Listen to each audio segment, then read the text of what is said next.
Концертная бригада Авторадио рада поздравить вас с предстоящим юбилеем Победы. Мы вам дарим такие вот подарки. Большой телевизор, большую продуктовую корзину как раз к праздничному столу. И вот еще сувенирчики от Авторадио. Это плед. Спасибо, дорогие. Пожалуйста. Нас, ну я не знаю по какой причине, и нас передали действующие армии.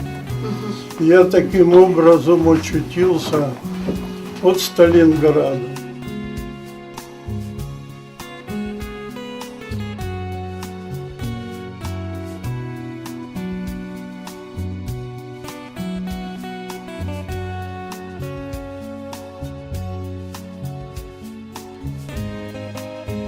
Мы всех поздравляем ветеранов, здоровья им и желаем, самое главное. Ну а Авторадио продолжать делать свое хорошее дело. Спасибо вам большое.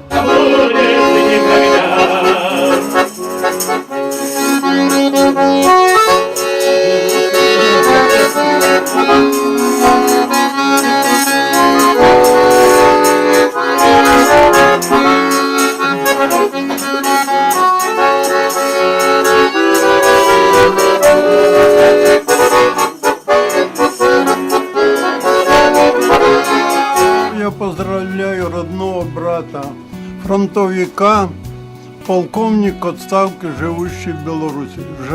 Желаю ему здоровья, благополучия.